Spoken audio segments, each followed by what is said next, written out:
আসসালামু আলাইকুম। সম্ভবত বাংলাদেশ, ইরান এবং আমেরিকার যে যুদ্ধ হচ্ছে, সে যুদ্ধে সরাসরি জড়িয়ে পড়তে যাচ্ছে।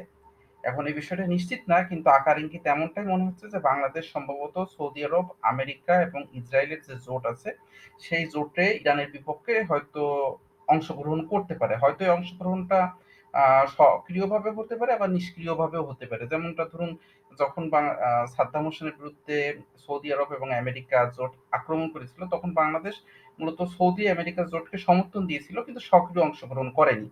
তো এখানে একটা গুরুত্বপূর্ণ ঘটনা ঘটে গিয়েছে আজকে, যে বাংলাদেশের সেনাপ্রধান 5 দিনের পূর্ণাঙ্গ সফরে তিনি যুক্তরাষ্ট্রে গিয়েছেন। এই যে আজকে 29 তারিখ, যখন আমেরিকার সাথে ইরানের যুদ্ধটা একদম পুরো দমে চলতেছে, সেই মুহূর্তে সেনাপ্রধানের 5 দিনের আহ আমেরিকা সফরে যাওয়াটা আসলে বেশ কৌতূহলের জন্ম দেয়। এবং এবং আপনি যদি কয়েকটা ডট মেলান, তাহলে এই বিষয়টা আরো ক্লিয়ার হয়ে যাবে। আমরা যদি আমাদের পররাষ্ট্রমন্ত্রীর একটা বিবৃতি দেখি, এই বিবৃতিটা তিনি দিয়েছিলেন মার্চ মাসের 2 তারিখে।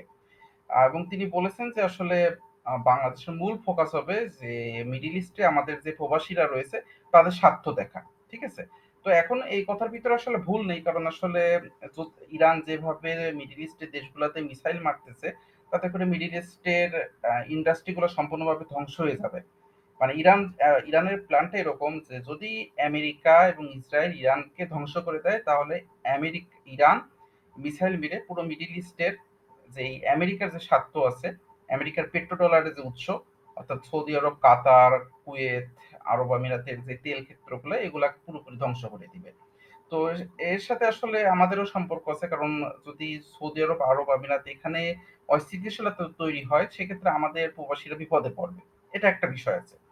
এখন আমরা যদি আরো একটু ডট মিলাই, সেক্ষেত্রে আমরা দেখতে পাবো যে বাংলাদেশ সরকার মার্চ মাসের 1 তারিখে একটা বিবৃতি দেয়, এবং এই বিবৃতিটা আপনার যে ডেইলি স্টার নিউজ আসছে, এবং আপনারা যদি বিবৃতিটা পড়েন, তাহলে দেখতে পাবেন যে আহ, এখানে মূলত আসলে এই বিবৃতিতে কোথাও কিন্তু মানে ইরানের উপর হামলা করার ব্যাপারে নিন্দা করা হয়নি।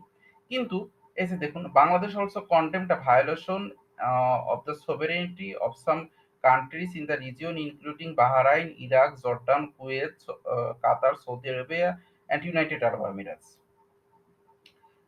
অর্থাৎ বাংলাদেশ এই ক্ষেত্রে যেটা করছে, যে মূলত আরব রাষ্ট্রগুলোর উপর যে হামলা করছে ইরান, তার নিন্দা করছে।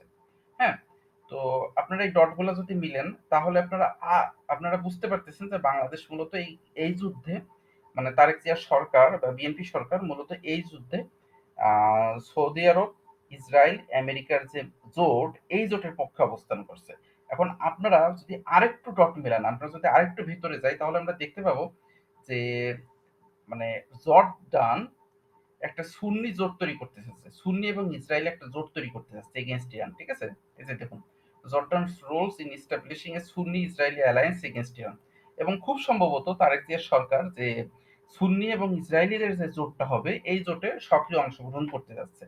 এবং পাকিস্তানের রোল কি হয় এক্ষেত্রে, এটা একটা গুরুত্বপূর্ণ বিষয়, কারণ পাকিস্তান এখনো পর্যন্ত যদিও আহ, কিছুটা সৌদি আরবের দিকে ঝুঁকে আছে, কিন্তু এখনো পর্যন্ত আসলে ইরানের সাথে একটা সম্পর্ক মেনটেন করে চলতেছে। তবে হয়তো শেষ পর্যন্ত পাকিস্তানও এই সুন্নি ইসরায়েলি যে জোট, এই জোটে অংশগ্রহণ করবে, এবং যুদ্ধটা হয়তো শেষ পর্যন্ত সুন্নি ইসরায়েলিদের সাথে আহ মূলত শিয়াদের যুদ্ধে হয়তো রূপ নিতে পারে। মানে যুদ্ধটা আসলে সেই দিকেই যাচ্ছে। তো সবাই ভালো থাকবেন। আর আপনাদের কাছে একটা প্রশ্ন থাকলো, আপনারা কমেন্টে প্রশ্নটার উত্তর দিতে পারেন। আপনাদের কেন মনে হয় যে আসলে তারেক জিয়ার সরকার আহ, সৌদি আরবের পক্ষে সক্রিয়ভাবে অংশগ্রহণ করবে? মানে একটা তো কারণ আছে যে আমাদের স্বার্থ সংশ্লিষ্ট, কিন্তু স্বার্থের বাইরেও একটা বিষয় আছে। সেটা কি, আপনারা একটু কমেন্টে জানান।